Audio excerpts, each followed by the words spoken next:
journalism, strapping a microphone to Rangers goalie John Van Beesbrook. Let's listen in as they talk hockey. Hey, you see that blonde up there with Keith Hernandez? Yeah. She's been winking at me all night, eh? I think she wants to go out after the game. You think so, eh? Yeah. So you start a fight with Keith and I'll grab the girl, eh? All right. Well, now you know.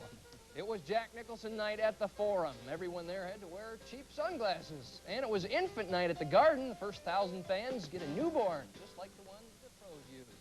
A couple of cheap shots. This one from Eric Sleepy Foyt, his own version of the sleeper.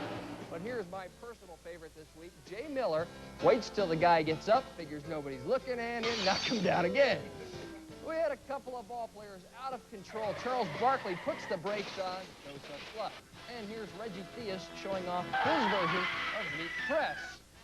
Kevin Willis of the Atlanta Hawks, though, with the best performance, over the bench and into the Gatorade, creating quite a splash on their courtside. Well, let's talk defense. Mark Aguirre with the steal on Kareem Abdul-Jabbar, but like most stolen merchandise, this a little too hot to handle. And perhaps that's why this game would end in a tie. Sorry, couldn't resist. Here's a hockey player with a unique problem. Covers up the puck, tries to get rid of it, and in the process, lets go of his glove. Worst shot of the week, Derek McKee with the air ball dunk, missing everything. Kevin McHale with the line drive hook shot needs a little more art. Now here's Larry Bird. He's going to fake out everyone, including Larry Bird. And speaking of birds and passes, this is the chicken really entertaining the crowd. Now that's entertainment, and that's another edition of Super Bloopers.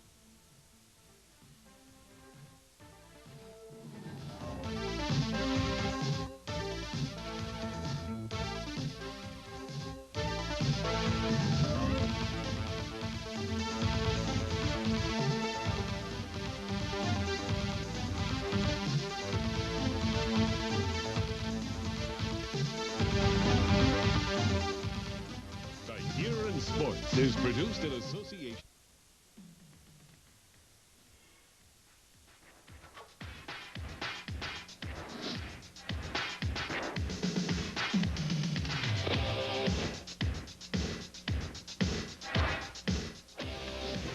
The scene, the Rose Bowl and Super.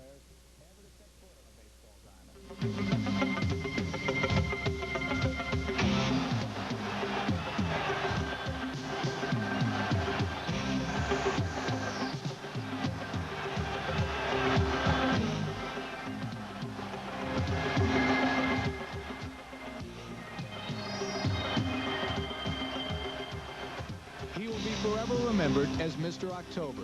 The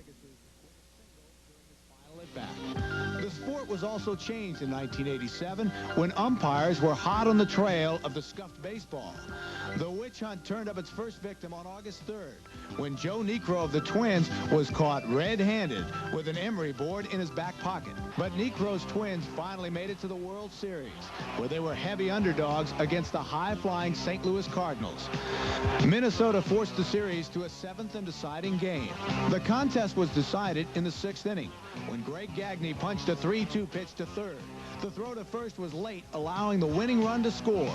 The long drought for the fans in Minneapolis was finally over. Suspended, Jimmy Connors older, and Boris Becker losing his footing on his climb to the top. 1987 was called the year of the other guy in tennis.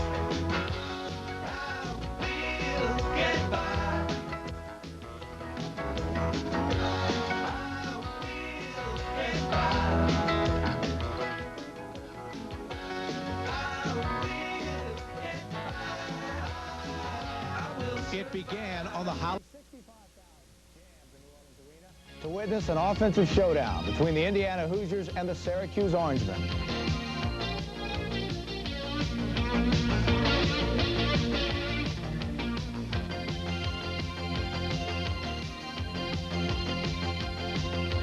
Indiana guard Steve Alford came out with all guns firing. Well, that lasted 1 year until the 1987 Masters went to sudden death.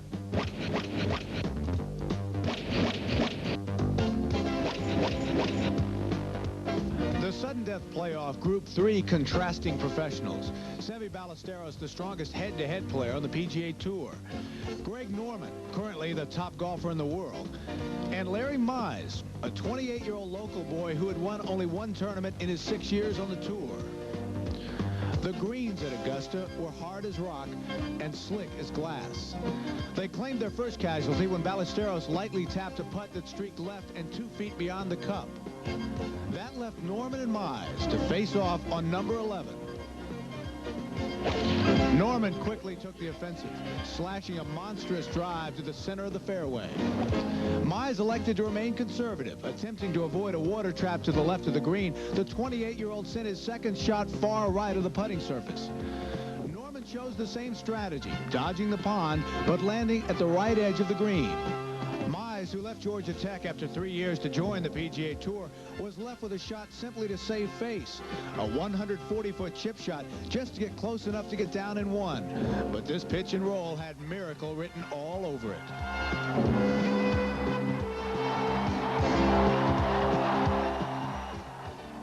Greg Norman's putt slinked just to the left of the cup to make Larry Mize the winner of the 1987 Masters. No one was hurt there, by the way. We'll start with a wild scramble.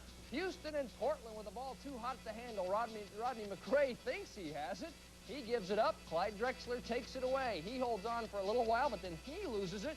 Jerome Kersey has it. They bounce around for a little while, finally get it back to Drexler, who promptly loses it out of bounds. Too much fiddling around. Let's check in on basketball. Worst shot of the week. Mark Aguirre going backdoor the hard way. Best intentions without result goes to Danny Ainge, his version of the fadeaway jumper. Most creative shot going to Alan Level. Let's just throw it up there and see what happens. Now here's a couple of guys involved in a rather amusing jump ball situation. Go ahead, you take this one. Let's chuckle our way right on into hockey. Best fake of the week going to Mark Johnson, who whiffs on the slap shot. And here's a couple of players linked for better or for worse. The stick is caught on the skates. That's called sticking to your man on defense. Now, on this play, keep your eyes on the goalie and his stick. Ken Lensman will get up. The goalie's going to trip him right there. Once again, down he goes. Best check of the week coming right here. Steve Ludwig with a sandwich job. Watch it, the double axle with the Salchow in the tight position. That's okay. Just tighten up that metal brain plate and you're ready for the next period. Finally, we're going to end things with a cameraman who has a dilemma. Should I look? No, I'm not going to look. Maybe just a peek. No, I'm not going to look. And we're left with nothing more to see here on another edition of Super Bloopers. This was the week in which the media got no respect at all. Sacramento, and that would be It never fails. Here they come. Milty. Well, the announcers weren't the only ones with trouble. Watch what happens to this guy with the microphone. Nothing will keep him from his appointed sounds. I'd like a copy of that. Here's a cameraman who appears to be in trouble. Watch the great save at the end. This gives new meaning to lends a helping hand. Oh. Get it, lens? Oh, sure, I get it now. A little trouble passing the ball this week. Now, this is a little adventure there on the inbounds pass. And watch Moses Malone on this play. Loses the ball. Danny Brains gets it. He loses it. Moses is going to get it back, and he promptly throws it away. We go on to hockey with the cheap shot of the week. Watch Jim Kite coming up from the blind side, number 6, and boom. Now, this one is a little more subtle, but just as effective. Now, watch the goalie on the left side of your screen here. Finally, he does it all by himself, and it's post time, and that's going to do it for another edition of Super Bloopers. Jerome Lane closes it out.